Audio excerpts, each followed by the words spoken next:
Warahmatullahi wabarakatuh. Terima kasih kepada Azman selaku pengurusi pada pagi ini. Alhamdulillah, bersyukur kepada Allah Subhanahu Wa Taala kerana dengan izinnya dapat kita berkumpul di Dewan Aipaksi pada pagi ini. Insya-Allah untuk pengisian pada pagi ini saya akan sambung seperti biasalah iaitu kitab syarah kepada kitab Tauhid ini. Sambungan perbincangan pada pagi ini masih lagi bab yang ke-13 iaitu termasuk dalam kategori syirik isti'adzah kepada selain Allah, yakni meminta berlindung daripada sesuatu yang bahaya atau sesuatu yang tidak disukai kepada selain Allah. Ini termasuk dalam syirik. Di bawah tajuk inilah. Cuma pada pagi ini kita bincang bahagian akhir itu, penjelasan itu. Setelah kita bincang dalil-dalil sama ada daripada Al-Quran dan juga hadis-hadis Nabi SAW. Maka pada pagi ininya macam kesimpulan kalau kitab saya ni muka surat 150 sebab dia kalau kitab dulu tu dia ada sedikit perbezaan muka surat itu. Baik, yang pertama di dalam hadis Khawlah binti Hakim disebutkan doa, aku berlindung kepada kalimat-kalimat Allah. Sedangkan penulis kitab Tauhid menyebutkan dengan judul Al-Isti'adzah kepada selain Allah, dan itu termasuk syirik. Jadi di sini disebutkan berlindung kepada kalimah-kalimah dan tidak berlindung kepada Allah. Kenapa begitu? Dan kita telah bincang perkara itu. Jadi hadis Khawlah ni muka surat 149 itu, selepas daripada ayat 6 suratul Jin tu sebagai dalil daripada Quran, dikemukakan dalil dalam bentuk hadis yang diriwayatkan daripada Khawlah binti Hakim, yang mana dalam bab ini dikemukakan satu riwayat ataupun satu hadis daripada Nabi sebagai dalil kepada tajuk ini, yang mana dalam hadis Khawlah ini disebut a'udzu bikalimatillahi tammati min syarri ma khalaq. Kemudian Nabi kata kalau bacanya itu lam yadurruhu syai' hatta yartahila min manzilih. Zalik itu. Sesiapa yang baca doa ini, dia tidak akan mana sedikit pun dia tidak akan mudarat sehingga dia berpindah daripada tempat dia itu. Padahal kalau baca yang ni pun boleh berlaku kemalangan. Apa maksud sebenarnya? Ini ikhtiyat secara syar'i. Doa ni, saya nak sebut sekali sebelum kita pergi, doa ni sebenarnya dia tidak lebih daripada satu permohonan. Kalau Allah terima ataupun tak terima, itu bukan kerja kita lah. Kita hanya mohon saja. Itu satu. Yang kedua, bila sebut doa, ini merupakan satu bentuk latihan untuk kita ajar diri kita, hati kita, setiap nak buat sesuatu kena bergantung kepada Allah. Kemudian atas takdir Allah lah jadi macam mana. Tapi kukup mana kita sebagai hamba ni, nak buat ni kena sebut nama Allah, nak buat ini kena sebut nama Allah. Sebab zikir dan doa ni semua berkait dengan nama Allah Subhanahu Wa Taala, berlindung kepada nama Allah. Jadi kalimatillahi tammat sini, seperti yang kita bincang sebelum ini, ia bermaksud kita berlindung kepada Allah dengan menyebutkan nama-nama dia. Itu salah satu maksud Asma'ullahul Husna itulah. Aku berlindung kepada Tuhan, aku berlindung kepada Tuhan yang Maha Berkuasa. Itu Allah juga hakikatnya. Ada setengah ulama kata kalimatillahi tammah, kalimah itu maksudnya Al-Quran itu sendiri. Mana kita baca Quran minta supaya Allah selamatkan kita. Mana bertawassul dengan amal soleh. Itu boleh. Baik. Cuba tengok di sinilah. Kalimah-kalimah Allah ialah salah satu daripada sifat-sifat Allah. Kerana itu para ulama berdalil dengan hadis ini boleh yang menunjukkan firman Allah termasuk dari sifatnya. Ayat Quran itu termasuk dalam sifat Allah juga. Kalau ngaji itu dia panggil sifat kalam tu lah. Bukan makhluk. Ayat Quran ini bukan makhluk. Sebab berlindung dengan makhluk dalam masalah seperti ini tidak boleh. Jika kalimah Allah itu makhluk, tentu Nabi tak akan buat begitu. Jadi kalimatillahi tammah ni sebenarnya hakikatnya yang berkait dengan Allah juga, bukan makhluk. Tu. Sebab itulah kita naik kenderaan kan, kita baca doa subhanallazi misalnya, ataupun ada doa-doa lain dalam hadis Nabi. Kukuk mana pun kalau kita perhatikan dalam kehidupan umat Islam ni, dalam konteks kita nak ikut sunnah Nabi, dia tak boleh lari. Mesti kita kena baca sesuatu. Sama ada bismillahirrahmanirrahim ke, ataupun doa-doa khusus kalau kita ingat. Sebab tu kalau tak ingat agak bismillah. Bismillah. Seperti di Mekah misalnya. Orang tua ni tak ingat doa. Nak buat satu baca bismillah. Lepas tu doa Rabbana atina. Daripada pergi sampai klik rumah. Tak ingat. Gata tekuk doa, tak ada apa. Nak baca masa mana? Lepas tu kita nak biarkan dia berlepas berlalu begitu saja tanpa ada bacaan. Tak. Allah Maha tahu kemampuan manusia ni. Popok kita pun tak ingat doa. Gata tekuk juga. Sakit tekuk-tekuk. Tak ada nak baca pun pengalaman amal lagi dah. Tak kali. Sebab tu dalam Islam ni ada orang boleh buat, hak ni dia buatlah. Tapi setiap orang mesti ada yang dia boleh buat. Sebab agama ni bersifat taqah basyariah. Hak manusia boleh buat. Tak boleh buat semua, jangan tinggal semua. Itu kaedah. Mana tak ada seorang yang bila dia mengucap doa kalimah syahadat, dia akan ketinggalan dalam agama. Sehingga tak boleh apa pun. Tidak begitu sifat agama ni. Jadi hak kita belajar ni, kita nak tengoklah. Kita boleh buat atau tidak. Jadi Allah Maha tahu setakat mana kita boleh buat. Dan hak kita tidak boleh buat, itulah Allah akan persoalkan. Sepatutnya kamu boleh buat 70%. Contoh. Tiba-tiba kamu buat 50% saja. Jadi 20% lagi itu disekirakan sebagai kelalaian dan kelemahan kita. Allah akan tanya tu. Jadi kita tak boleh nak sahah tu sebab kita tidak tahu hakikat sebenarnya kalau kita ni kita mampu buat kebaikan sebanyak mana. Kita tidak tahu. Sebab tu dalam agama ni dia kaitkan pula dengan ikhlas. Jadi bila dikaitkan amalan dengan ikhlas, maka manusia ni tidak akan ada sifat munafik. Tidak akan berpura-pura hidup. Tu kepentingan tu. Sebab tu Islam ni dia saling berkait. Boleh tipu tok tua. Boleh tipu bini, tak cakap nak buat. Padahal boleh pun. Tapi Allah dia tak boleh tipu. Itu. Tu semua tu hadirat kita akan tercapai dengan cara kita memahami kehendak Allah dengan betul dan melalui latihan mengikut sunnah. Saya ada baca beberapa buah buku kan. Jasa kita nak dapat kebaikan, misalnya istiqamah. Hak ni dia dapat melalui pendidikan secara praktikal. Kamu amallah sunnah. Tiba-tiba kamu akan terasa ringan melakukan ibadat. Maknanya sampai tahap tu. Tak akan terjejah dah. Mana kita kata tahap melakukan ibadat. Tu siapa peringkat istiqamah tu. Dia rasa manis. Dia kata manis tu. Ibadat tu. Nak boleh sampai situ bukan mudah. Bukan mudah. Sebab tu Nabi sendiri dalam hadis Bukhari kan kita baca. Bukhari.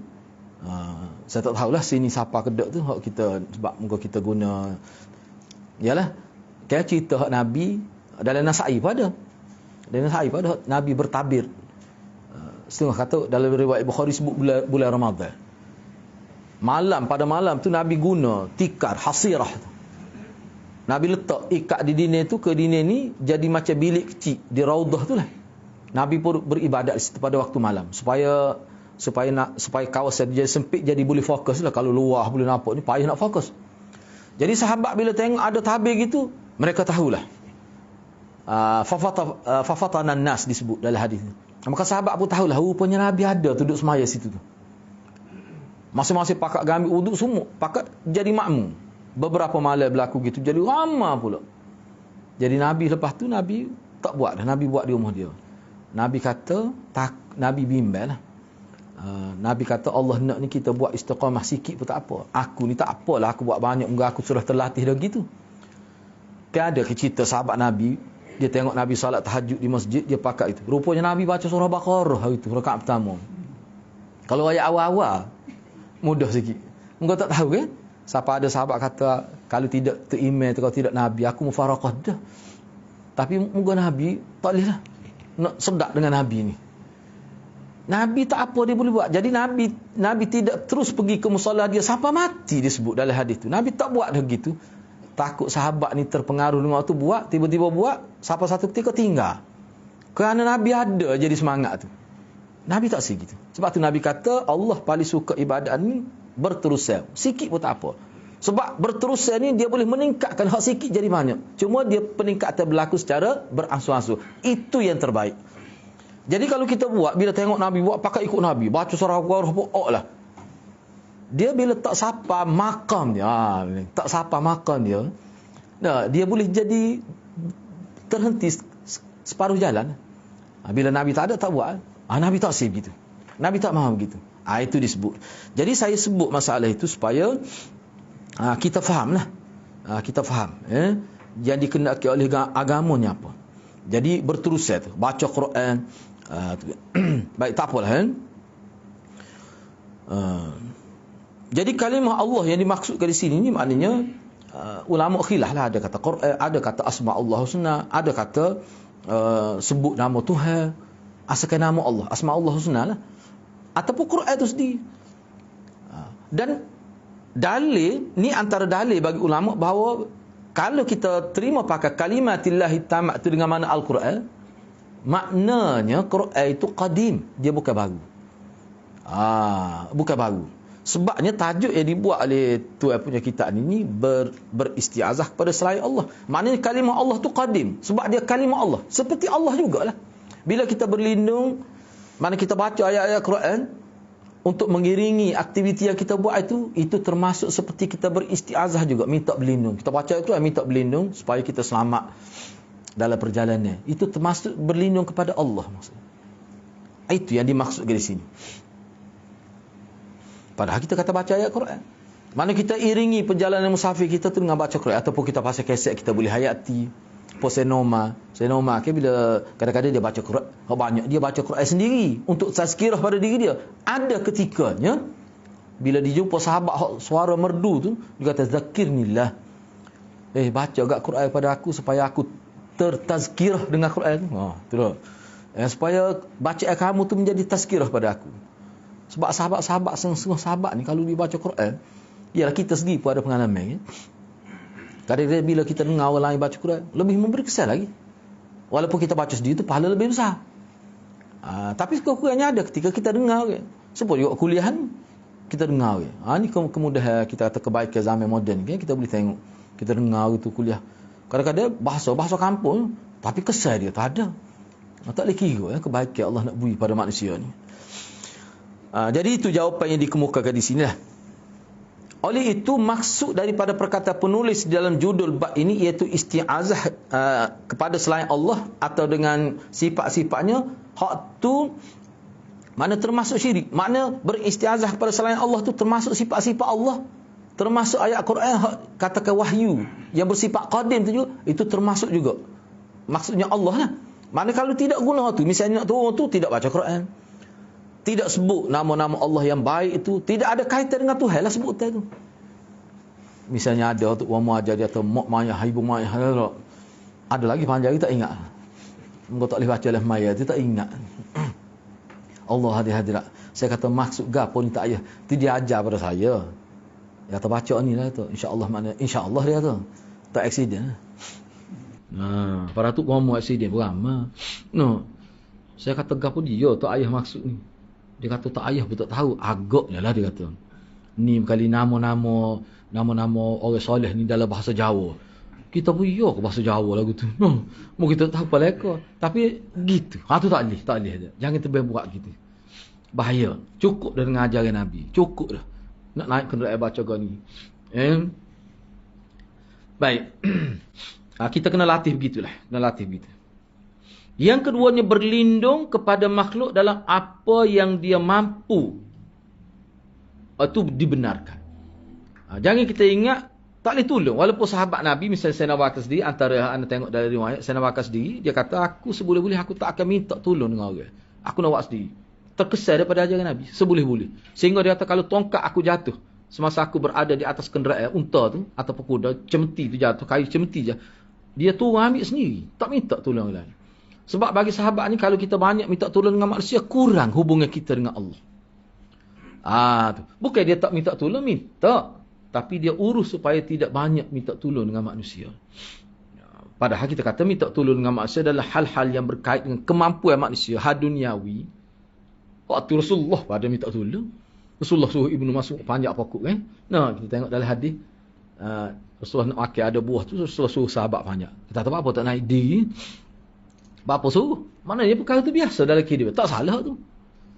Bila Ibnu Mas'ud ni, sahabat tengok kaki dia kecil kan pakat sokor. No, kaki dia tak stabil. Ibnu Mas'ud ni kaki dia kecil, kocek lah kata. Maka Nabi marah pada sahabat. Mu tahu ke kaki tu lah pergi perang fisabilillah tu. Kau nak sokor pun lah. Bakal sokor tu lagi tu. Nabi marah. Tak apalah. Jadi maknanya Nabi pun ada minta tolong. Jangan silap faham lah. Jadi ulama-ulama kita duduk berdepan secara agak tegar dengan puak-puak minta tolong dengan orang mati di kubur tu. Dalam konteks tu lah. Dia mati dah. Apa dia minta tolong? Minta pula berkait dengan keselamatan di hari akhirat. Supaya kita ni dapat kelebihan di hari akhirat. Itu langsung tak ada kuasa manusia tu. Itu maksudnya. Lepas tu banyak perkara di situ akan berlaku. Tersentuh pula isu syirik. Banyak perkara. Musibah yang akan berlaku. Hasil daripada itu. Baik. Seterusnya.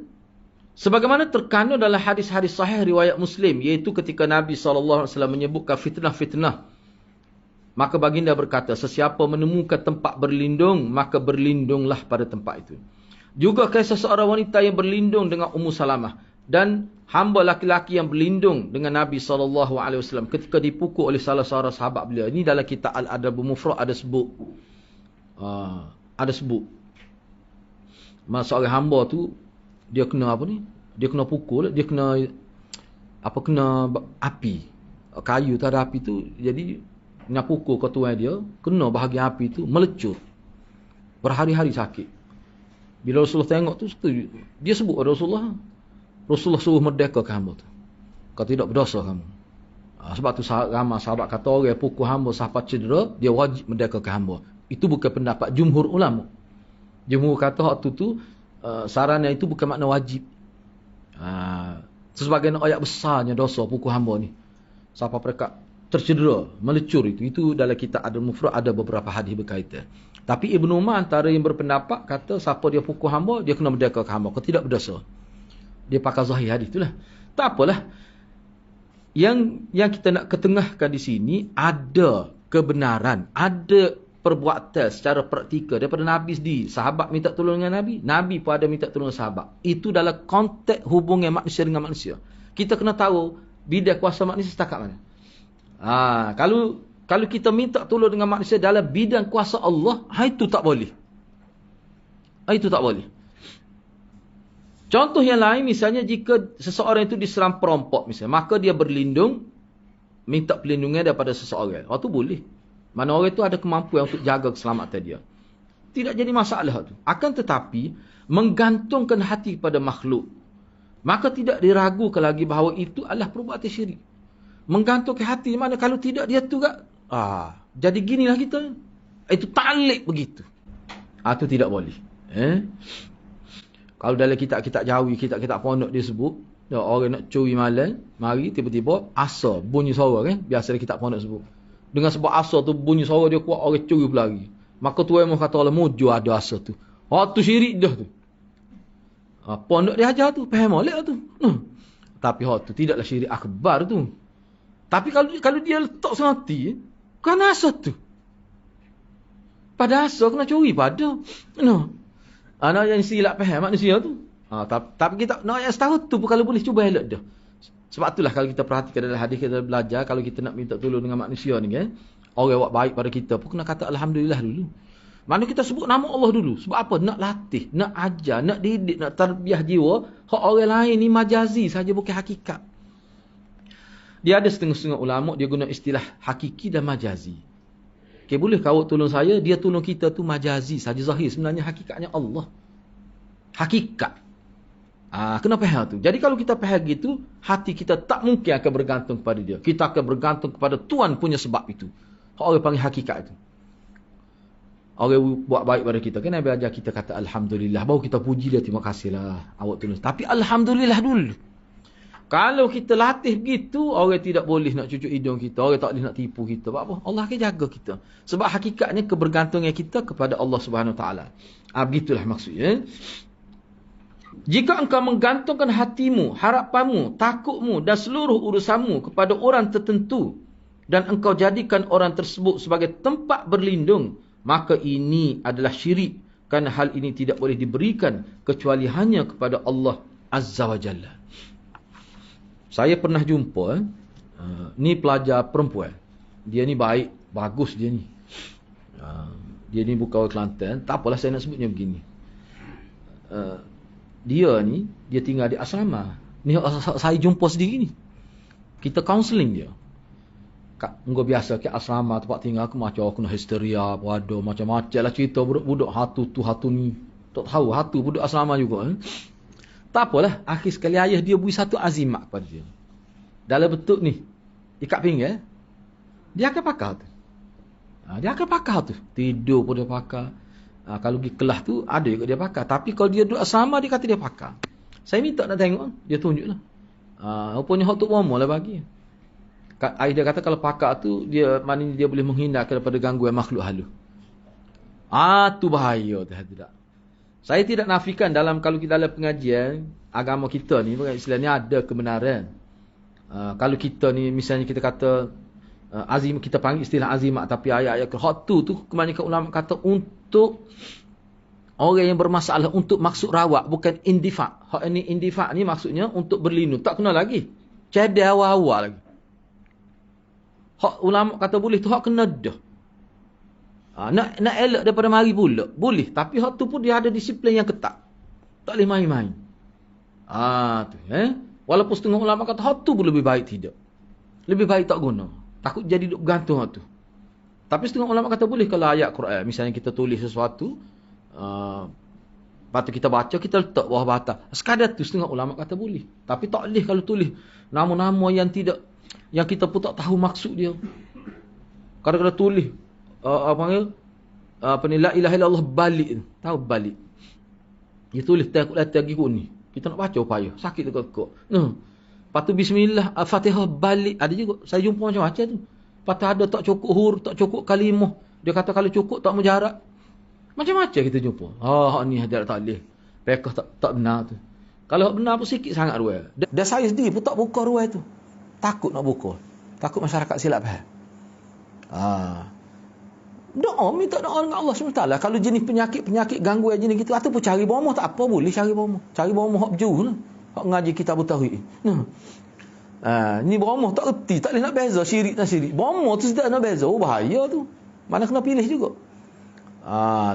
Sebab itu termasuk fardu kifayah tu orang boleh menyelesaikan isu-isu yang berkait dengan perkara-perkara yang berkait dengan ain, gangguan makhluk halus. Kena ada.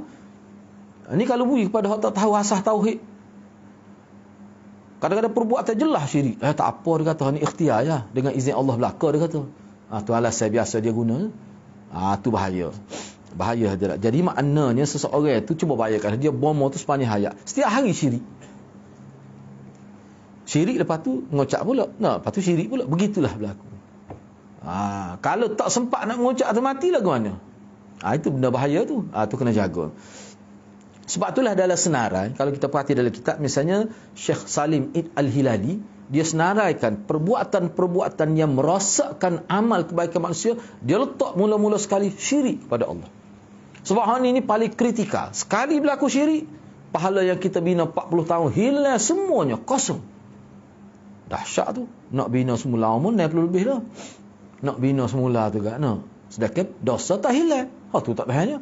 Kalau hilang kedua-dua, boleh bina hidup baru. Itulah yang. Ni hilangnya pahala saja. Syekh Al-Hilali dia bincang. Dia letak di bawah kufur. Mula-mula sekali di bawah kufur tu syirik, murtad dan sebagainya. Dia hurailah. Baik, kesimpulan akhir. Kandungan bab. Yang pertama, bab ini menafsirkan ayat suratul jin pada peringkat awal. Saya tidak perlu bincang dah ini, kita bincang dah. Yang kedua, meminta perlindungan kepada jin, kepada mana-mana makhluk lah selain pada Allah. Itu termasuk dalam syirik akbar yang boleh merosakkan akidah tauhid. Yang ketiga, hadis di atas sebagaimana disimpulkan para ulama merupakan dalil bahawa kalam Allah, yakni Al-Quran itu bukan makhluk, dia qadim. Kerana mereka mengatakan bahawa isti'azah dengan makhluk adalah syirik. Tiba-tiba Nabi beristi'azah dengan kalimatillahi tamat tadi. Maknanya itu maknanya Quran itu ataupun sifat-sifat Allah, nama-nama Allah yang baik itu tidak termasuk dalam makhluk. Tidak termasuk dalam makhluk.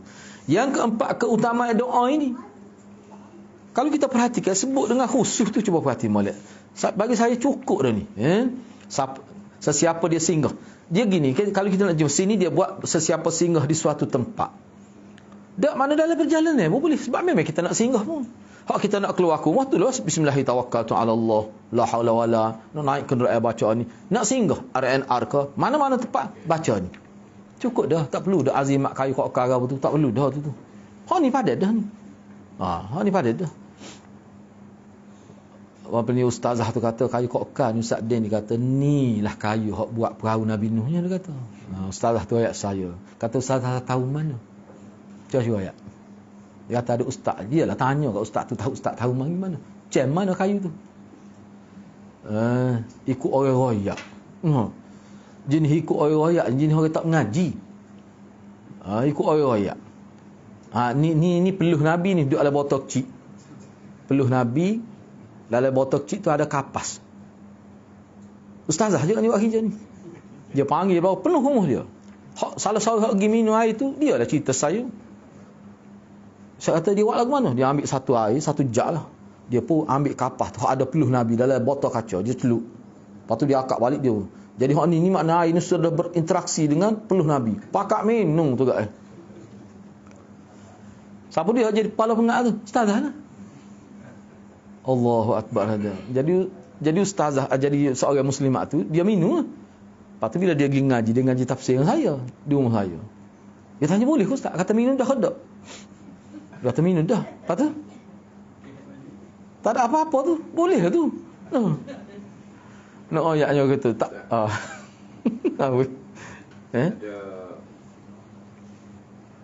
Wallahualam. Saya tahunya ada Nabi tak tempat tengah malam, lepas tu Nabi puzu, Nabi tak sempat nak tahu nak buai pada waktu malam, Nabi buai waktu pagi tak ada. Hak minum tu saya tak jumpa. Wallahualam lah. Hak minum darah tu ada lah. Hak minum air kecil tu tak jumpa tu. Hadis tu sebenarnya dia berkait dengan Nabi larang di kawasan di kawasan kita tidur, maknanya Nabi tak benar ada najis dalam rumah. Hadis tu lah. Jadi timbul isu tu Nabi tu letak bawah katil tu. Bukan tank dia sebut tu, bekas inak dia sebut. Inak bekas, tak kira lah bekas apa pun. Hak tu ulama bincang lah. Mana hak tu mana berlaku pada waktu malam. Jadi nak kita tahu mungkin keadaan Nabi tu tidak larat ke macam mana. Sekadar itu ya. Tapi minum tu wallahualam mungkin saya tak jumpa tu. Tapi kalau sekadar hak letak katil tu ada tu. Tu riwayat tu saya. Hak minum tu tak jumpa tu. Kalau setakat darah tu, darah Nabi tu ada. Tu pun Nabi tak lih, Nabi tak wih. Sebab tu saya nak bakar tak minum. Tak minta sikit. Wih kita sikit, pakat nak tak ada. Tak ada. Tapi udah saya ustaznya, dia kata kalau dia minum air kecil Nabi tu kata, maka haram bagi dia neraka. Sebab benda hak Nabi tu dah masuk dalam daging. Hak tu berkenaan dengan hak tu dia panggil dalam istilah ulama dia waqi'iyah juz'iyah. Satu kes yang berlaku pada sahabat, Nabi kata pada dia dah masuk. Hak tu Nabi sebut gitu ya. Tapi sahabat ni dia faham oleh hak berlaku tu bukan atas perintah Nabi. Tu orang panggil sahabat. Dia dikuasai oleh satu keadaan, dia saya nak tahu, dia pun tak tahu tu dengan minum hak tu jadi tak kena api neraka tu. Dia pun tak tahu. Cuma Nabi sebut selepas tu. Ada riwayat tu disebut gitulah. Ada setengah ulama kritik riwayat tu. Hak air kecil ni wallahualam saya tak tahu. Okey ustaz maaf.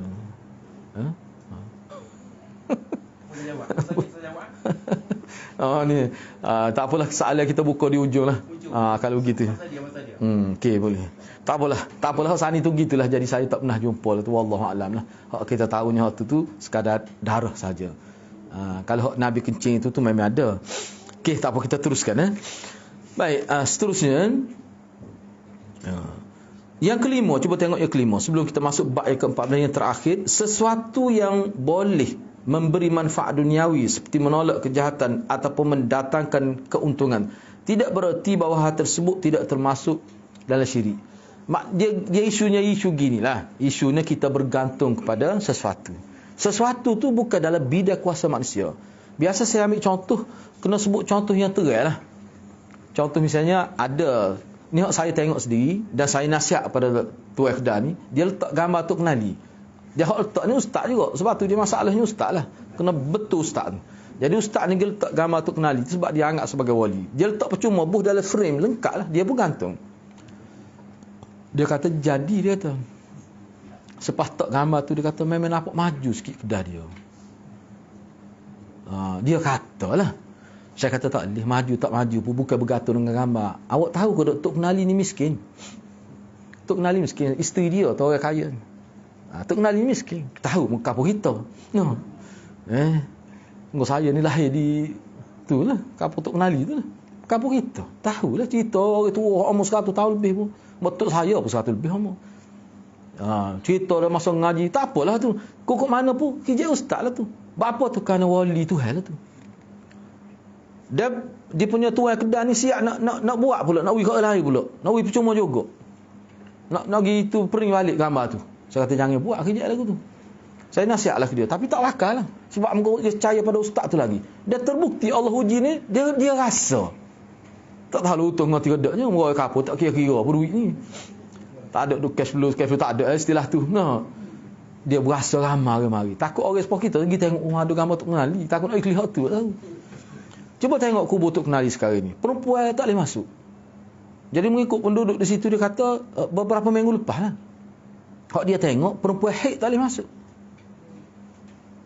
Saya hantar dah gambar tu pada WhatsApp minta dengan dia. Dia hantar dah dia masuk dalam grup. Masuk dah tengok situ. Dengar ada kipah, dengar ada kapek. Dulu tak ada pun. Itu lalu saya pergi sekolah. Kita tengok sama kubur Tok Kenali tu. Cuma memang dia ada bangunan dah. Cuma tak ada kipah ni. Tak ada kapek. Lah ni ada kapek, ada kursi tempat duduk. Tulis pula perempuan haid tak boleh masuk. Lepas tu tak ada dah perempuan haid. Perempuan tak boleh masuk. Haid tak ada dah. No. Masjid kan boleh masuk perempuan, kubur tak boleh. Masalahnya kubur tu yang Tok Kenali, kubur lain boleh. Sebab dia bukan letak di pagar kubur tu, pagar binat yang Tok Kenali tu. Tu bahaya tu, dia mari penyakit luar lah tu. Mari penyakit luar. Malah nak cerita lebih-lebih lah. Moga tu yang tu hidup lagi. Siapa dia ada hak berkait dengan keluarga Tok Kenali, siapa ceramah. Dia warning pada kerajaan negeri. Kalau kerajaan negeri duduk jaga pokok Wahabi hak di Kelantan ni, kita nak isytihar, pokok jangan undi. Berapa tahun tu tempat kuliah. Ni pokok tu ni pokok jaga kubur tu. Kita kenal lah muka kapur kita. Jadi hak dia cerita pun makna orang hak rapat dengan dia juga. Dan orang tu nya orang cerita tu memang kita kenal lah. Tak apalah saya nak sebutnya kesan hak dibimbangi 5-6 tahun dulu sudah nampak dengan jelas pak kita. Apa tu? Sebab dia diberi ruang, diberi peluang dan tidak ada pihak yang sekat dia. Dibiarkan begitu. Kesan sudah nampak. Saya nak minta dengan ikhlas saya sebutlah. Sebenarnya isu ni, isu di kubur Wali Songo ni perempuan, setakat saya tahu, dan dalam internet ada, dia hanya tulis apa kali ni perempuan haid tak boleh masuk ke kawasan kubur Wali Songo. Perempuan haid. Tok Kenali ni mana-mana perempuan. Hak ni cerita berbelah tahun dulu. Siapa ada tempat kita? Duk kapur kita sendiri. Dulu tak apalah Ustaz Al-Khari ada tepi kubur. Ustaz Al-Khari meninggal dunia tu. Ustaz Al-Khari tak bui.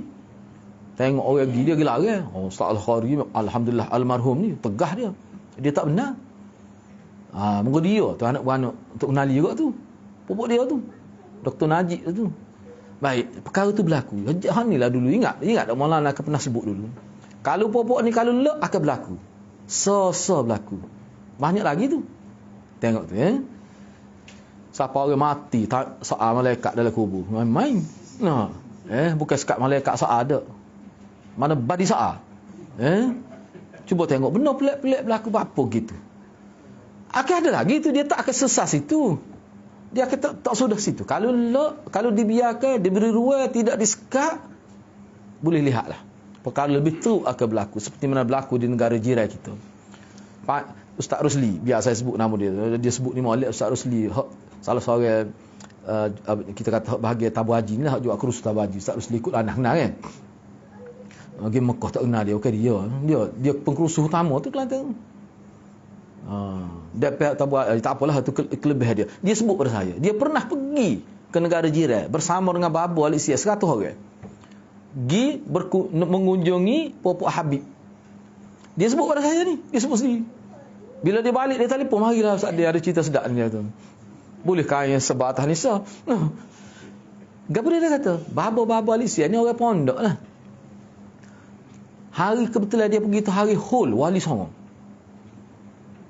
Dia likung tu berpuluh-puluh ribu dia tu. Bila nak mengambil tempat tu, nampak macam tawah. Dia tidak tawah, nampak macam tawah. Moga bila nak ambil tempat, nampak macam musim. Dan waktu 24 jam duduk situ, dia bergila-bergila pergi semaya. Nak suruh ada seumur zikir 24 jam. Bila lepas daripada hari hul tu, dia longgok rokok gudang garan. Dia isap rokok secara berjamaah. Main-main berkebuk. Lepas tu upacara hak dia buat tu, teruk sungguh dengan puji, bertawassul, sebut nama wali tu, wali ni, penuh berlaku. Sehingga Baba Halis Yagi tu tak boleh nak terima perbuatan tu. Sehingga Baba tu setengah tu jadi sakit jatuh, sedih dah tengok umat selagi tu. Tak boleh duduk situ, paksa bawa pergi ke hotel. Makna kita kata orang pondok ni, kira-kira orang pondok dengan kubur ni, adalah juga dia punya amalan-amalan hak dia setuju. Tapi hak tu dia tak boleh terima. Berat tak beratnya. Tu Ustaz Rusli cerita saya sendiri. Oh dahsyat dia kata. Seminggu dia pergi. Tu. Isap rokok tu dikepalai, diimami oleh ketua Habib. Tu imam dia, Syekh Lutfi nama, Habib Lutfi. Tu ketua dia. Dia dakwah 1 juta lebih Habib di Indonesia. Tak apalah itu dakwah dia ikut dia. Cuma saya nak sebutnya, kalau betul dia keturunan Nabi, alhamdulillah lah, tak ada jadi masalah pun kita. Tapi isu dia bukan isu tu. Isu dianya melanggari sunnah tu. Buat perkara-perkara bid'ah berkait dengan kubur. Kan hadis la taj'alu qabri masajida. Tu antara tu hadis akhir tu mengikut ulama, antara hadis akhir sebelum Nabi wafat. Sesuai lah hadis tu mengenai Nabi wafat, bila dia wafat ni akan ada kubur dia. Dia pesan. Sesuai tu hadis tu dengan saat kematian dia. Jangan buat kubur aku supaya mana pupuk Yahudi Nasrani. La tatruni kama tatatin Nasr wal Yahud kubur anbiya'ihim. Kan dalam hadis tu. Jangan kamu buat supaya Yahudi dan Nasrani seperti mereka buat pada kubur para nabi mereka, dan orang soleh mereka. Jangan buat gitu aku. Sesuai lah hadis ni. Nabi sebut di akhir, antara hadis akhir, sebab dia akan mati. Jadi kena beringatlah. Sebab tu Tok Guru Mufti besar dulu, dia sebut dah Syekh Ahmad beberapa kali. Dia tak suruh letak belindai pun kubur ni. Hak tu tepat dengan hadis tu. Tok Guru almarhum Tok Guru. Bila kita letak belindai, jadi kubur tu tanah kita jadi. Tak boleh buat tu tetap tu. Kalau orang kubur tak bangun pun orang hidup ni tetap tu. Nak yang jadi macam tanah dia. Sebab tu jadi kubur semakin luas. Akhir sekali jadi kubur besar. Sebab kamu tikat. Nah, cuba tengok Mekah ni, kubur Baqi'. Bila ikut sunnah Nabi, satu kubur. Pada situ tu kalau mengikut ulama, 10,000 sahabat sahaja di kubur Baqi'. Enggak sahabat ni zaman dulu 1400 tahun dulu, enggak 1400 tahun sahabat zaman kita. Tak tahu berapa juta dah dia dikebumikan di kubur Baqi' tu. Tak besar-besar kubur satu ya. Berapa? Sebab dia mengikut sistem sunnah. Sunnah ni satu sistem hidup. Kita kena faham. Boleh. Memang begitu pun yang dibuat tu. Dia letak satu tempat lain pula. Sebab tu dia ada istilah dalam fiqh al-qabrul nabrush dia panggil. Kubur nabrush ni mana kubur yang dibongkar. Tadilah bila sampai 5 tahun dia buat. Tu dia panggil al-qabru an-nabrush. Hak tu pun tak boleh semaya kata Imam Syafi'i di kubur tu. Walaupun sudah dibuat mayat, tak boleh semaya juga. Imam Syafi'i kata. Iyalah, adalah berlaku khilaf tu di kalangan ulama tu, tapi kukuk mana pun kesimpulannya jumhur kata salat jenazah ya boleh. Takut jadi semua ibadat pula kubur, takut jadi gitu ya. Baik, seterusnya Habib bab tu kita pergi pada bab yang ke-14 ya. Termasuk dalam syirik juga istighatsah atau berdoa kepada selain Allah. Baik, saya nak sebut bab yang ke-14. Baca dah ni. Tu pelik tu.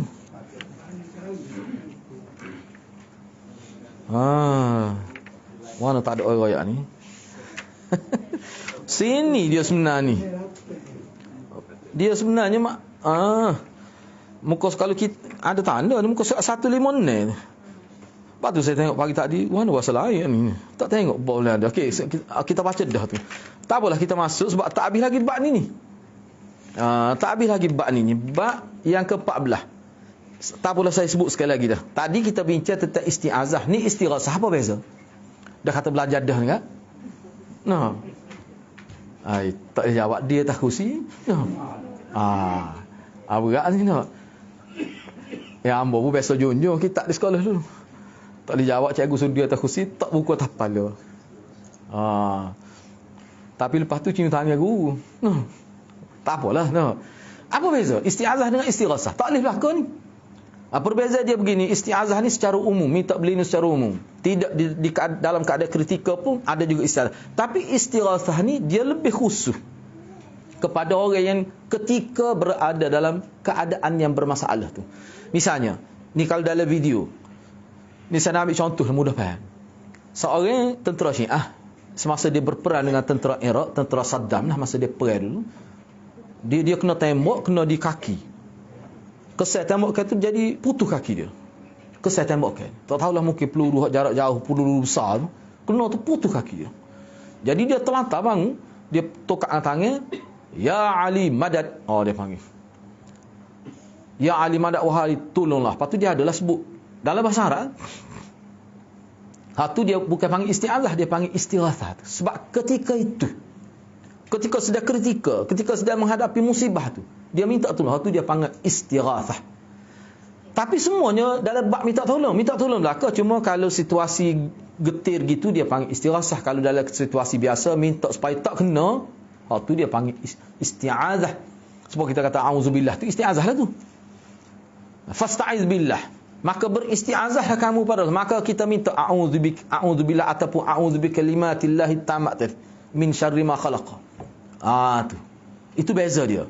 Jadi oleh kerana bab ni kita baca dah, maka kita sambung tu pada muka surat 156. Kalau kitab saya ni berkait dengan dalil surah Al-Ankabut ayat 17. Baik, dalam kitab ini, dalam bab yang ke-14 ni, dia kemukakan dalil daripada ayat Qurannya ada berapa tu? 3, 4. Ni yang keempat. Ni dalil yang keempat. Daripada surah Al-Ankabut ayat 17. Cuba perhati. Kalau muka surat tak sama pun, cuba cari ayat tu lah. Ayat yang keempat, di bawah bab yang ke-14, ayat 17, surah Al-Ankabut. Boleh? Cuba. Baik. Innal ladzina ta'buduna min dunillah la yamlikuna lakum rizqa fabtaghu 'indallahi ar-rizq wa'buduhu washkurulah ilaihi turja'un. Apa maksud dia? Innal ladzina, sesungguhnya orang-orang yang ta'buduna min dunillah, mereka sembah selain Allah. La yamlikuna, kalau ngaji bahasa Arab tu dia jadi sifat kepada min dunillah. Selain Allah tu, apa ciri-ciri selain Allah tu? La yamlikuna lakum rizqa. Yang mana hak mereka semua selain Allah tu, hak selain Allah tu, mereka tidak memiliki rezeki. Allah bukan kata mereka tidak ada rezeki. Mereka tidak memiliki rezeki. Sebab ada dengan milik ni lain. Allah dia buat rezeki, dia memiliki rezeki. Dia tak perlu pada rezeki tu. Itu Allah. Sebab tu dia suruh kita minta. Kita ni pula, kita bukan buat rezeki, kita cari, kita milik. Bila-bila masa boleh hilang. Dan kita perlu pada rezeki. Sebab tu kita tak suka orang minta. Tu beza dia. Jadi Tuhan yang mereka semua selain Allah la yamlikuna lakum rizqa. Mereka tidak memiliki rezeki. Oleh itu, bila kamu faham, kamu berfikir dengan waras, kamu tahu dengan hakikat, fabtagu indallahi. Sepatutnya kamu carilah rezeki di sisi Allah. Sebab Allah memiliki rezeki. Allah buat, Allah miliki, dan Allah bagi pada siapa dia nak bagi.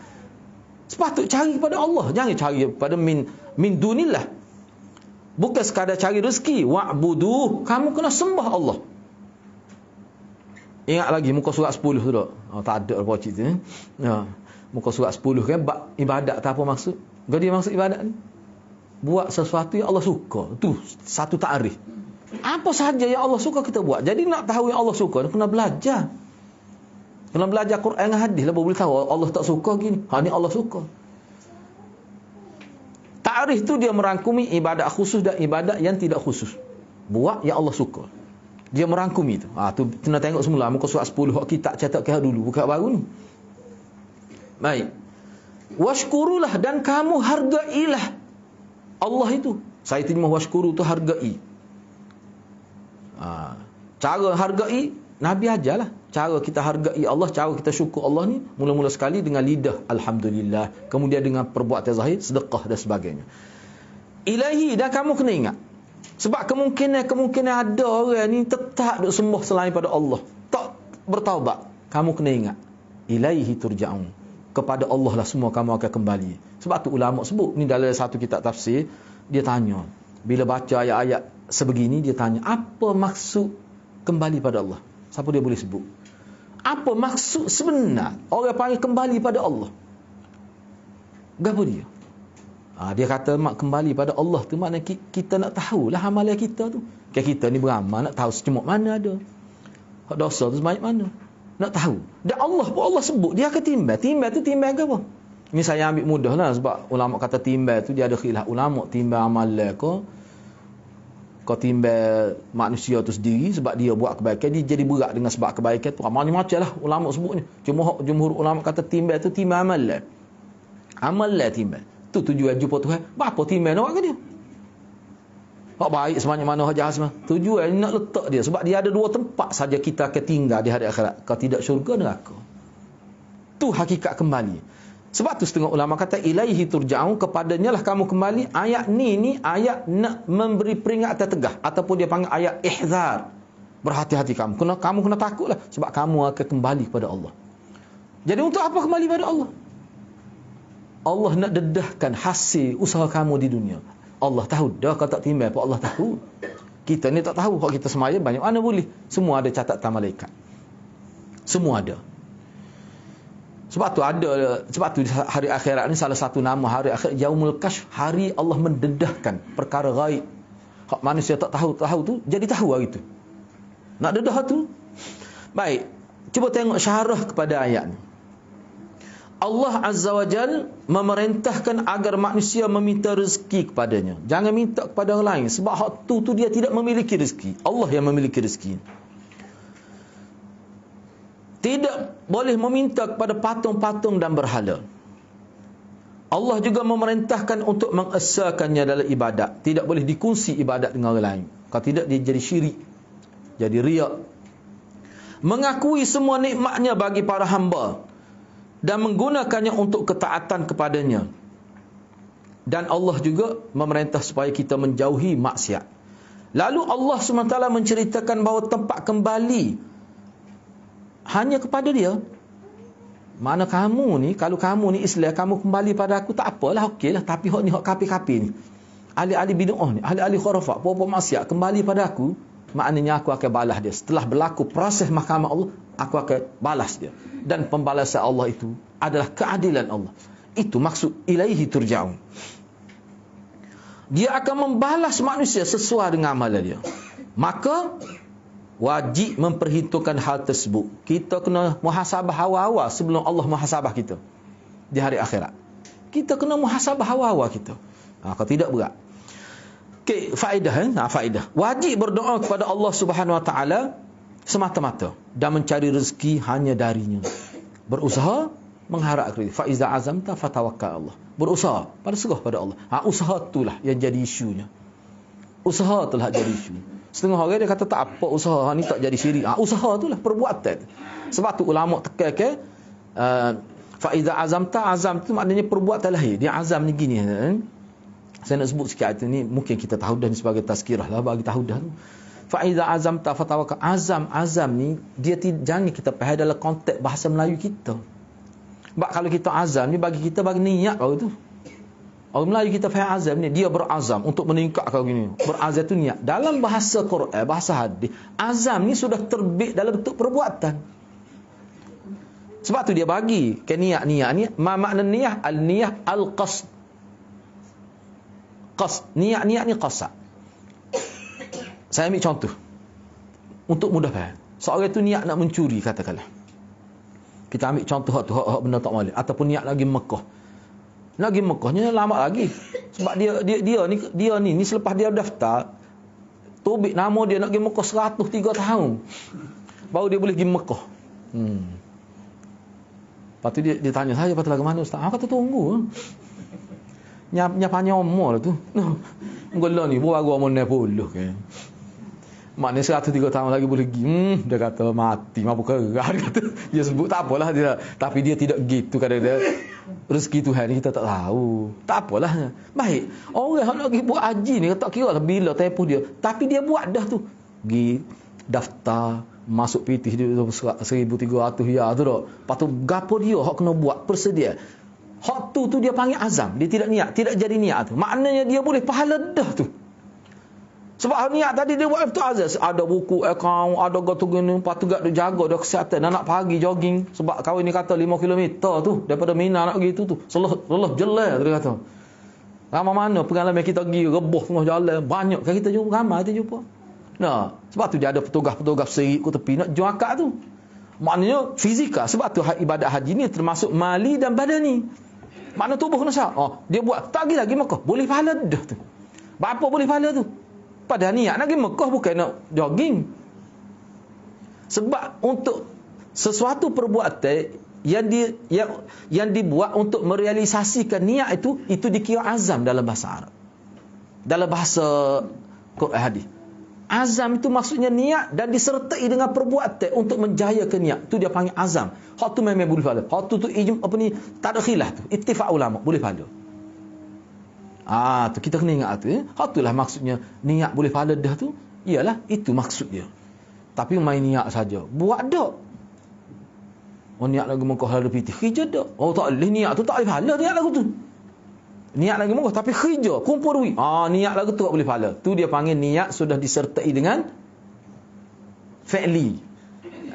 An-niyah muqtarinan bil fi'li. Tu kalau dalam kitab Jawi dan niat tapi sudah disertai dengan perbuatan. Dalam bahasa Arab dia panggil al-azmu. Al-azmu dia panggil. Begitulah. Yang kedua, wajib mengesahkan Allah dengan segala jenis ibadat. Okey, ni satu soalan kita nak tadabbur ni dia punya subjek kita ni dah. Wajib mengesahkan Allah dengan segala jenis. Bagaimana cara diajar oleh Nabi untuk kita mengesahkan Allah? Bagaimana cara? Sebelum ni kita sebut acak kali menadah ni. Bagaimana proses mentauhidkan Allah? Bagaimana? Baca qul huwallah ke? Ataupun sebut ataupun ngaji dah.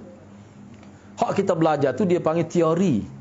Tapi dari segi praktikalnya cuba kita tengok. Kita kena sedar. Kadang-kadang kita tidak sedar. Cuba perhati kenapa ada doa. Dengan saya tu ada kitab. Hak baru ni saya jumpa tu bagus. Dia ringkas gitu. 2 jilid. Ringkas 2 jilid. Sebab hak detail tu beberapa lebih banyak jilid lagi. Dia panggil fiqh doa. Dengan cetakkan baru comel lah. Dari bentuk PDF. Rupanya doa zikir ni hak kita baca ni itulah pendidikan untuk mentauhidkan Allah. Apa maksud? Kamu nak buat satu kena sebut nama Allah. Allah saja apa-apa. Maksud bila air sebut nama Tuhan lagi. Allahumma inni. Kan? Allahumma tu. Nak keluar apa kita juga. Paling tidak tuhur insya-Allah. Keluar. Nak masuk masjid. Allahumma ftahli. Nak keluar. Apa ni? Ada Allahumma inni. Semua kita buat ni ada doa. Dan doa tu semua sebut nama Allah SWT. Ada sebut nama Nabi? Tak ada. Maknanya pendidikan tauhid itu secara praktikal melalui doa dan zikir. Nak buat sesuatu sebut nama Tuhan. Paling tidak tak ingat bismillah. Nak akad kitab pun bismillah. Dalam hati. Nak minum bismillah. Nak pergi jalan. Semua baca bismillah. Tak ingat doa tu. Bismillah tu apa maksud? Aku buat dengan nama Allah. Makna kita nak latih diri kita. Ingat. Tauhid semua kita ni. Lagu mana pun. Tu orang panggil pendidikan tauhid secara praktikal. Sebab tu doa tu dia katakan kehidupan umat Islam. Doa tu dia katakan mukhul ibadah. Ni otot ibadat yang memperkuatkan. Seperti mana otot jadi kuat tubuh badan, agama kita kuat pun dengan otot. Otot dia apa? Doa. Doa tu. Itu Cuma saya nak tekankan di sini dalam konteks kita belajar tauhid, itulah latihan tauhid.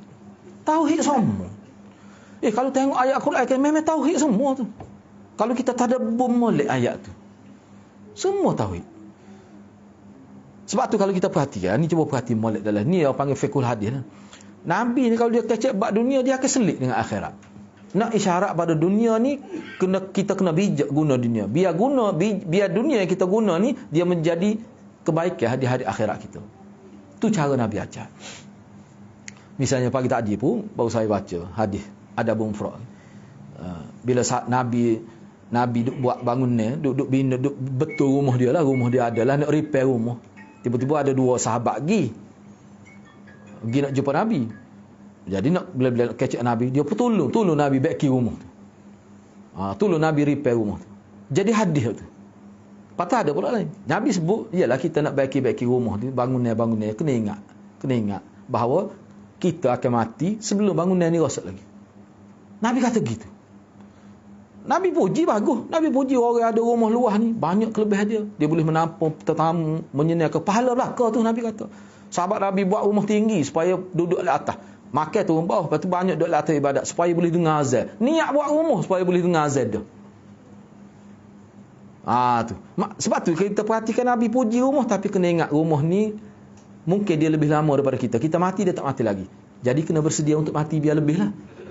Mana bila kita buat rumah ni, kita kena fikir lalu, aku nak jadikan rumah ni sebagai tempat ibadat. Maknanya Nabi sebut dunia, tapi dia akan kaitkan dengan akhirat. Itu cara Nabi. Pendekatan Nabi guna. Supaya kita tidak tertipu dengan dunia. Tujuan saya sebut gitu, supaya kita nampak. Saya bimbang gini, bimbang takut orang kita ni, Allah payahlah kita nak terapkan tauhid dalam kehidupan. Takut timbul perasaan begitu. Padahal kita dah ajar doa bangun tidur, doa gini, doa semua tu proses mentauhidkan kehidupan. Tu kenapa tu? Baik. Yang ketiga, penetapan adanya hari kebangkitan dan hari pembalasan serta kita semua akan dikembalikan kepada Allah Azza wa Jalla. Yang keempat, wajib bersyukur dengan memenuhi 3 rukun syukur. Ini dia sebut 3 rukun syukur. Yang pertama, bersyukur dengan hati. Bersyukur dengan hati ni, saya terjemah makna kita menghargai Allah dengan perasaan kita, dengan hati kita. Saya pernah tanya, Maulana apa pernah sebut, dia kata kalimah menghargai. Kita menghargai Allah. Kita mengenang budi Allah. Tu makna syukur kalau kita nak terjemah dari bahasa Melayu kita. Dari mana terjemah itu? Hadis Nabi juga. Ingat cerita hadis seorang itu berjalan daripada pasir, dia dagang air, dia pun jumpa telaga, dia masuk, lepas tu naik, tengok ada anjing yang terjelai-jelai lidah. Ingat cerita tu kan? Lepas tu dia pun siarkannya. Kata aku tadi pun dagang gini juga. Timbul perasaan ihsan dalam hati. Dia pun turun mula telaga, dia ambil air guna sepatu, guna kasut dia buat naik. Ada setengah riwayat tu dia kekoh kasut dia ujung tu sebab dia nak panjat naik tu. Lepas tu ada dia beri minum kepada anjing. Cerita ni berlaku zaman Bani Israel. Maka dalam hadis tu Nabi kata, fasyakarallahu lahu faghafarahu wa adkhalahu jannah. Nabi kata, hujung hadis tu. Allah menghargai perbuatan baik orang ni. Faghafaralahu, lalu Allah ampunkan dosa dia, wa adkhalahu Allahul jannah, dan Allah masukkan dia dalam syurga. Hadis tu menunjukkan bahawa kalimah syakara ni boleh terima, Allah menghargai jasa baik dia. Boleh. Maka sebab itulah dalam hadis kata perkara makruh kita buat ni dia boleh menghapuskan dosa. Rupanya cerita tadi sebab tu ulama kata ulama sebut ni pemahaman ulama. Bagus ni. Dia kata doa ni bukan lidah saja kalau begitu. Doa ni bukan lidah saja. Setiap perbuatan baik yang kita buat tu juga jadi doa. Cuba tengok tadi. Tidakkah kita minta, kalau kita doa secara lisan, kita minta Allah ampunkan dosa kita, kita minta Allah masukkan dosa kita. Kalau tadi tak doa tu, dia buat baik, tiba-tiba boleh juga tu. Orang panggil pengampunan dosa, boleh juga masuk surga. Maknanya setiap perbuatan baik itu fi manzilati doa, semakna dengan doa. Kena faham molek tu. Orang kita ni kadang doa ni mesti duduk selendik, mesti akad hanya gitu. Kalau tidak, orang tak panggil doa. Tu salah satu sahaja. Salah satu sahaja doa tu. Bersyukur dengan hati, iaitu mengaku bahawa semua nikmat yang diperolehi, hak kita boleh hakikatnya berasal daripada Allah. Cuma nampak zahir ayah kita bagi, hak tu majazi. Nampak zahir je majikan kita bagi, nampak zahir je orang yang bui. Hakikatnya daripada Allah. Tu hakikat. Hak orang bui tu zahir, ataupun setengah ulama kata majazi sahaja. Yang bahagian B, bersyukur dengan lisan. Tadi. Bersyukur dengan lisan.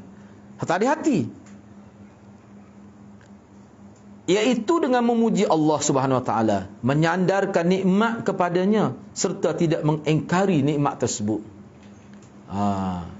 Bila boleh nikmat, alhamdulillah, masya-Allah. Semua ni kerana kehendak Tuhan lah. Ni kita dapat ni. Kena kata begitu. Orang buat baik, kita pun kata alhamdulillah, terima kasih banyaklah. Boleh dua pahala, pahala bersyukur, pahala menghargai orang. Sebab Nabi dalam hadis Bukhari, dalam adab mufrad, Nabi sebut molek tu, kita hargai orang tu biar dia tahu kita hargai. Nabi kata molek tu. Sebab tu Nabi sebut, antara Nabi sebut kan, terima kasihlah, saya sangat menghargai kebaikan awak. Biar dia dengar di telinga dia. Nabi suruh gitu. Sebelum tu Nabi suruh kata alhamdulillah dulu. kita kembali kepada hakikat. Kebaikan kita dapat kembali pada Allah, tu hakikat. Lepas tu orang yang menjadi sebab Allah beri rezeki melalui dia, kita puji dia, kita hargai dia. Tu orang panggil budi agama, yang agama ajar kita. Baik, hak ni dengan lidah ni, dengan puji Allah, alhamdulillah, terima kasih banyak Allah, kita kata kalau dalam bahasa Melayu. Bersyukur dengan anggota badan, iaitu dengan menggunakan nikmat itu untuk taat kepada rezeki kita yang kita dapat, dan kita guna untuk beli pakaian, beli kenderaan, sedekah, buat dari bentuk perbuatan. Kenapa tiga ni? Sebabnya mengikut ulama kita, misalnya Imam Syafi'i, antara yang biasa kalau kita baca kitab, biasanya ulama akan sebut, itulah hadis, itulah innamal a'malu binniyat, kan, sesungguhnya sebenarnya setiap amal itu dikira dengan niat. Kalau buat tapi tidak melalui niat, tak boleh pahala. Seperti tidur, baca Quran, ngegar, tak boleh pahala tu. Bukan melalui niat pun. Langgar, mati, terpoleh pula tu dia tepuh tu. Bukan main-main. Tapi dia tak sengaja. Memang tak dosa, tidak dikira sebagai bunuh tu. Cuma kena bayar lah tu, bayar tu kerana atas rasa itlaf, dia telah merosakkan. Atas rasa itlaf, tu kena bayar. Pasal lah, ditentukan oleh pihak kerajaan berapa kena bayar tu. Tak apalah tu. Cuma yang saya nak sebut di sininya, Imam Syafi'i dia kata, dalam agama Islam, bila sebut amalan ni, dia ada 3 bahagian. Dia panggil amal qalbi, hak lisan tadi. Niat-niat baik nak buat, tiba-tiba tak boleh buat kerana di luar kemampuan kita. Padahal niat nak buat. Seperti yang kita contoh gini lah, mudah kita tu. Orang kaki masjid, mari masjid semua. Tiba-tiba tak boleh pergi masjid, mesti PKP. Boleh pahala dia tu. Tapi hak memang tak pergi masjid dah. Lepas tu dia kata, Allah tak boleh nak pergi masjid PKP. Padahal sebelum ni boleh tak pergi. Orang-orang lagu ni saja dia rugi dia. Masa kajian tak menagi, memang tak boleh pahala pun dia. Muka sebelum ni, masa aku menang, tak gigi pun. Tapi orang yang biasa rugi sama dah. Tak boleh pergi tu kerana kerajaan kata ada gini-gini lah atas hari kerajaan. Dia boleh pahala. Dia boleh pahala. Apa tu? Kesal daripada istiqamah sebelum tu dah. Jadi boleh pahala. Baik. Jadi Imam Syafi'i kata had qalb. Yang keduanya lisan. Perbuatan lidah. Kenapa ulama kata kenapa Imam Syafi'i bezakan di antara lidah dengan perbuatan zahir? Padahal lidah ni zahir ke? Tak, sebab lidah ni ada dalam. Dia tidak zahir seperti zahir tangan, zahir mulut, zahir mata, tak. Zahir kaki, tak. Lidah tu duduk dalam. Jadi hak tu Imam Syafi'i buat pembahagian lain pula tu. Tu. Lepas tu yang ketiganya perbuatan zahir kita ni, kaki, tangan, mata, kita kata tak. Tu semua tu perbuatan zahir dia panggil. Zahir tu jawarih dia panggil. Dia panggil amal jawarihi. 3 tu lah maksudnya. Dia maksudkan di sini. Makna syukur dengan hati, tadilah menghargai. Kita terima. Ya, lidah pula sebut alhamdulillah. Apa tu kita buktikan sebagai syukur kita. Syukur boleh nikmat. Semakin kuat baca Quran. Bantu orang. Semakin kuat pergi masjid. Apa tu? Syukur. Yang kelima, antara mencari rezeki dan beribadat kepada Allah. Antara mencari rezeki dan beribadat kepada Allah, tidak menafikan satu sama lain. Kerana di dalam Islam ada kebaikan agama dan duniawi. Setengah-setengah orang tu dah kerja berat lah. Kadang turun pagi, sekali dengan orang nak pergi sekolah turun, klik kadang pukul 9. Dia sebut pada saya, dia kata dah ada ni, saya biarlah saya sebut ni, bukan sebut semua, dia beberapa orang. Memang dia sapa di rumah pukul 8 lebih sama. Sebab tu dia kata dia kena berhenti sembahyang maghrib. Tubik tu dengan pakai hijab pergi sembahyang subuh dulu. Dia minta, "Ustaz, tak boleh ke buat kuliah lepas Isya?" Saya lepas maghrib tak ada. Dia ni bila kita buat lepas Isya, tak pernah tak hadis-hadis sama. Ada beberapa seorang tu ahli bomba. Kerana dia bertugas malam tak boleh, dia minta. Jadi hak ni, hak dia tetap ni. Memang saya perhati, moga dia dalam blok kawasan rumah saya juga lah di perumahan tu. Memang dia klik pukul 8 lebih sama. Ada kita nak pergi masjid tu kali dengan dia, pakai kerja, dia singgah maya mana-mana. Orang lagu ni, maknanya nak kita kata opsung cari rezeki. Dah, tu ibadat juga tu. Sebab tu dalam hadis Nabi orang semaya kedai boleh pahala Jumaat, tapi tak serupa dengan masjid. Masjid lebih ramai lagi. Mana boleh pahala? Hak duduk semaya tu di tengah padang bawah pokok tu. 2 orang ya, seorang imam, seorang makmum. Tu pun Jumaat juga. Kira Jumaat boleh pahala juga. Jangan kita kata dia kerja, maka pahala dia kurang lah, nak banding orang boleh mari masjid. Tak boleh nak kata. Banyak duduk tengah padang sahabat bila nak semaya pergi cari orang, nak cukup syarat untuk jadi makmum, nak jadi Jumaat. Saya rasa Pahala dia tu besar, nak banding kita takut besar dia lagi, tak tahu tu. Takut kita, takut duduk dalam situasi tu tak maya, tak tahu setengah-setengah orang. Dah, ramah dia adalah sahabat saya cerita orang kerja. Ni dia cerita. Sahabat saya dulu bila habis lepas dia kerja Singapura. Dia orang susah lah. Tapi tubuh dia pusing kerja orang batu besar, lebih kurang batu tu besar. Tubuh dia memang mesum lah. Dia kata mana? Dia kata nak dia tengok orang Islam, orang Melayu kita tak ada puasa. Tak apalah puasa tu. Dia kata muka musafir kan. 6 bulan duduk musafir tak puasa. Masalahnya maya budak juga dia tu. Dia sebut dia. Padahal musafir kena maya. Tak maya. Puasa tu memang dak. Supaya kau pot daun saya dulu mati dah dia. Dia kata oh lepas nak cari orang puasa kerja Singapura. Sebab dia kata dia ikat perut ni. Sebab kalau ikat perut ni tahan sikit. Ikat perut. Pukul 2, pukul 3 ikat perut. Tak pengamuk nak buka puasa. Sebab dia kata kalau tak puasa sama dah dia kata mungkin 6 bulan. 5 bulan, 4 bulan memang. Tu cabar dia, ujian. Hak ni hak tak semaya, nak ayatnya berat. Gak cuba bayar ke. Masyarakat gini kajian kena fikir. Kajian tu kena fikir tu untuk rakyat dia. Hak ni ramai ni kajian ni. Kena fikir. Sebab tu saya nak bakar dia kata aku bimbel. Saya nak bakar dia kata aku bimbel takut jenis-jenis hak tidak berpendidikan. Tapi rakyat kita juga. Takut Tuhan tanya kita sebagai pemimpin hak ni. Tak apalah bawa kita mari air paksi semua ni. Nah. Maya tak tinggal. Nah. Cuma jajan sekali dengan subuh tu nak one hot tu nak. Tapi umumnya tak tinggal maya. Tak apalah. Orang lain kerja buat-buat. Siapa anak pun tak tengok tu kerja. Klik anak tidur tu. Dia ni. Siapa dia nak jaga? Lepas tu dia ni dari segi pendidikan untuk dia ni lagu mana? Kan dia kena fikir. Dia tak ada dah nak mari masjid, maghrib dengan isya, kelas tak ada dah. Nak buat macam mana? Hak tu kena fikir. Dan hak tu lah saya nak bakal kata menjadi kekuatan aku nak fikir hak marhain ni, golongan mustada'afin ini. Hak tu nak fikir. Apa ni? Kalau tidak dia tak akan dapat. Cuba bayangkan rakyat susah dah. Dia maknanya banyak kita kata hak zahir-zahir hak Nabi sebut tentang ibadat tak boleh nak buat. Tapi bila kita belajar dengan cara baik, rupanya cari rezeki itu juga adalah ibadat. Cari rezeki itu juga ibadat. Tuhan Maha tahu dia tak bagi masjid apa.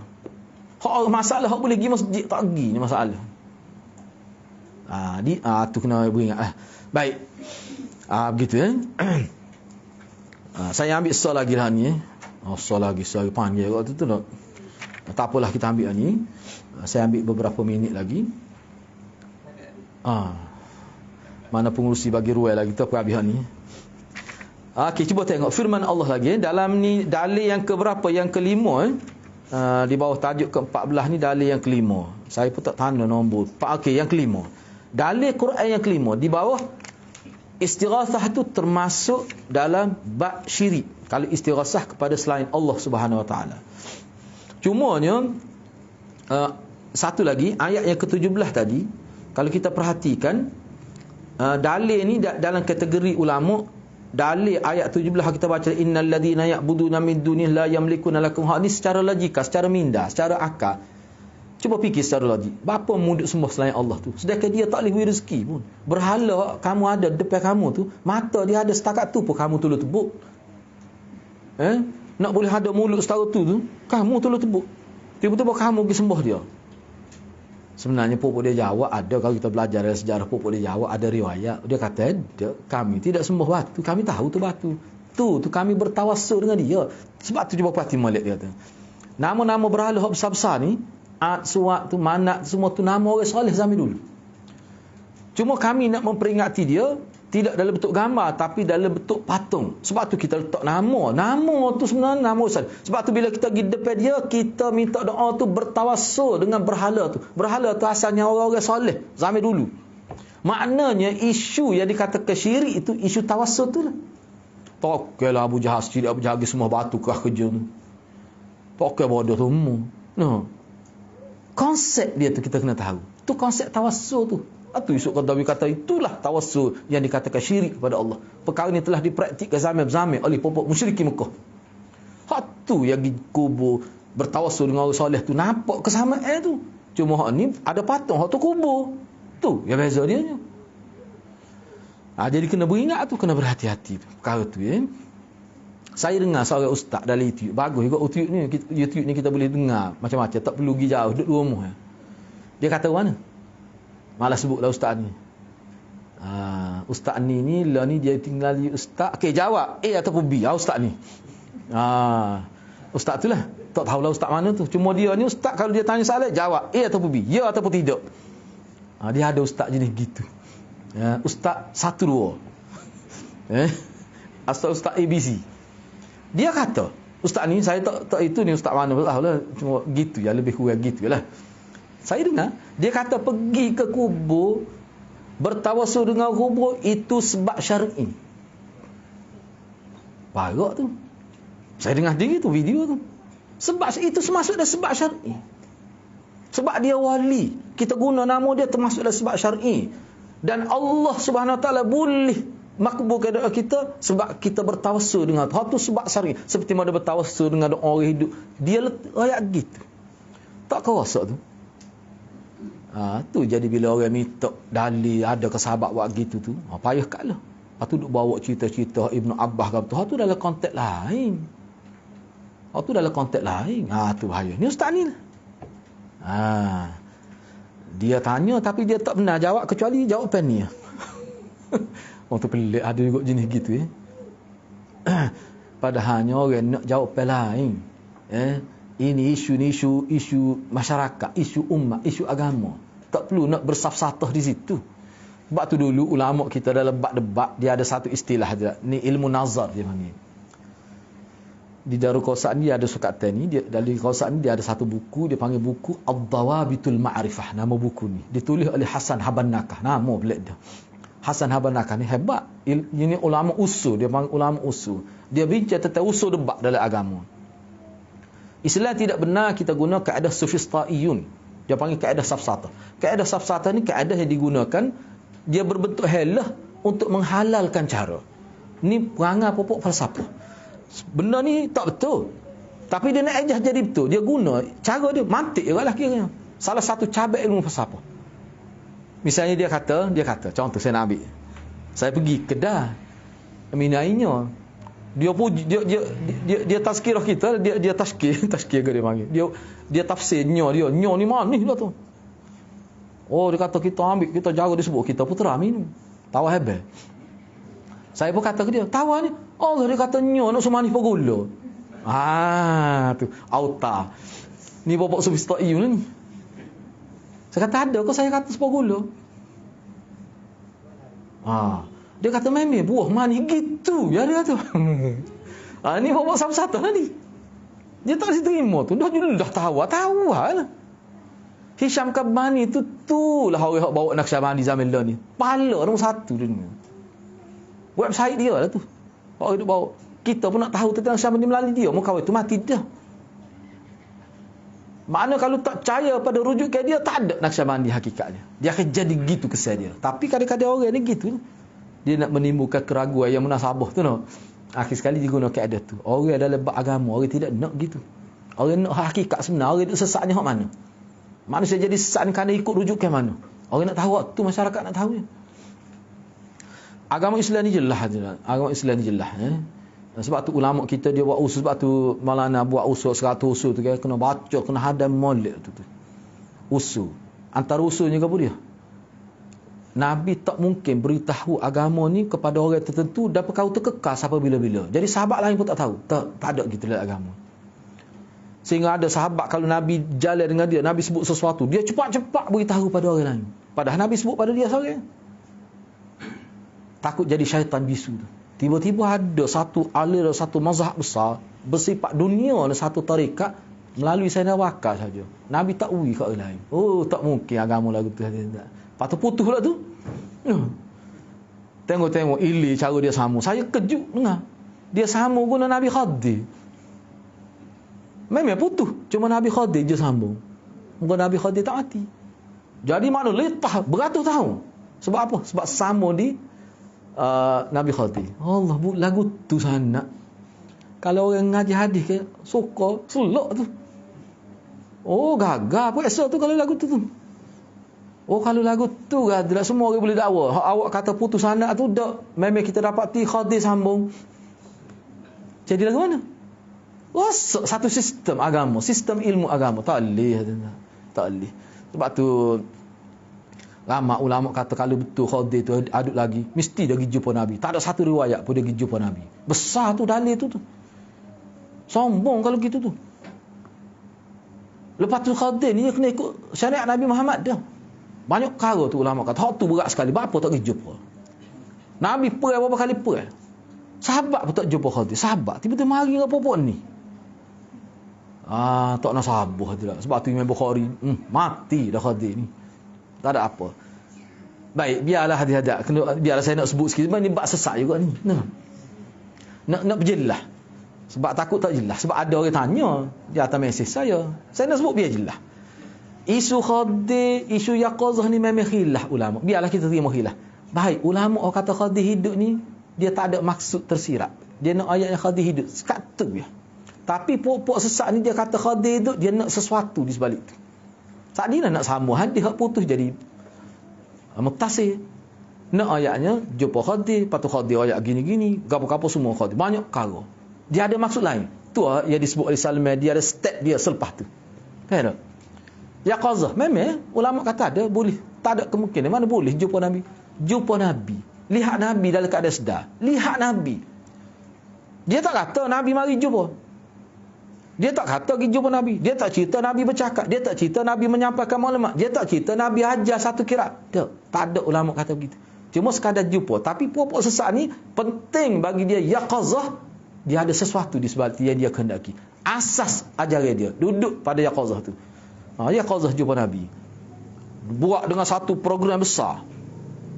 Nak mengijazahkan satu kiriat. Saya terima sendiri dengan Nabi secara yaqazatan. Nabi mari jumpa saya.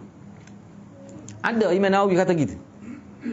Tak ada. Sekadar yaqazah, ada ulama kata. Iyalah kalau nak terima khilaf pun terimalah. Tetapi hak tu pun ulama kata kalau terima dia ada kesan buruk dia. Orang boleh guna macam-macam untuk memporak-perandakan sistem penukilan maklumat dalam agama. Sebab tu setengah ulama kata, ya betul khilaf, tapi kalau terima kesan dia apa? Kita ni jangan tengok riwayat saja, jangan tengok kenyataan, tengok kesan dia tu. Jadi lagu mana? Zaman-zaman law ni misalnya kalau terima hak tu jadi lagu mana? Tak buruk. Tu bahaya tu. Kita kena tengok juga, jangan tengok. Sebab itulah ni saya nak sebut. Bagusnya ni Imam Syaukani sebut. Dia kata setengah orang bila dia tengok hukum haram hanya dia tengok pada hukum. Misalnya ada khilaf. Contoh kita bicara nasai kan, Nabi larang gambar, letak gambar. Nabi larang solat di kubur, solat atas kubur, solat menghadap kubur. Menghadap kubur pun Nabi tak benar. Solat di kubur pun Nabi tak benar. Cuma hak Nabi buatnya hanya solat jenazah saja. Baik. Imam Syaukani kata betul lah khilaf. Ada Imam Syafi'i pun khilaf. Dia kata kalau mayat kubur ni tak apa kalau terbukti bersih. Tidak kubur yang nabrus, kubur yang dibongkar. Dibongkar tak ada saki-baki tulang tu najis tu. Tu Imam Syafi'i. Maknanya kalau kita mayat, misalnya tanah kubur luah, hanya digunakan 1/3 saja. Mana 2/3 masih tak guna. Boleh mayat situ. Ada ulama kata gitu. Tak apalah tu. Imam Syaukani kata hak tu kita tinggalkan. Cuma saya nak sebutnya begini. Kita kena lihat bila Nabi larang, dia bukan Nabi nak menyatakan hukum haram saja. Bukan Nabi nak menyatakan larangan. Nabi nak menyatakan perbuatan itu ada risiko dia. Tu kemah tu. Yang kita baca pun, kata bagus ni Imam Syaukani sebut ni. Kita kena tengok juga dari sudut tu. Jangan tengok tak apa sebab khilaf. Ada ulama kata haram, ada ulama kata tak. Awak tengok asalnya tu larang. Naha Rasulullah larang. Pada larang tu kita tak tepi dulu hukum. Apa larang tu? Al-manhiyu anhu lahu fasadun, kata Imam Syafi'i. Bila Nabi larang, perbuatan itu ada risiko tu. Mungkin tak berlaku pada kita, tak berlaku pada generasi ni, tapi berlaku pada generasi yang akan datang. Makna kena ambil perhatian juga kepada benda yang dilarang. Bukan jangan tengok hukum saja. Cuba tengok Syaukani. Patutlah orang ambil pendapat dia apa? Kemah cara dia tu kan? Cuba fikir molek. Betul lah kita kata yaqazah, tapi kalau kita benarkan, kita terima, kita tak bincang dari segi risiko dia, jadi sekolah ni. Kena fikir pada risiko dia tu. Hukum tu tak tepilah, dah khilaf tak? Kesan dia tu apa? Imam Syaukani dia tekan tu. Bagus tu. Kita kena mikir tu. Jadi gitulah hadirin. Jadi rasa kita berhenti setakat itulah dulu. Berhenti setakat dulu, suruh pada pengusi baliklah. Mudah-mudahan Allah berkati kita semua.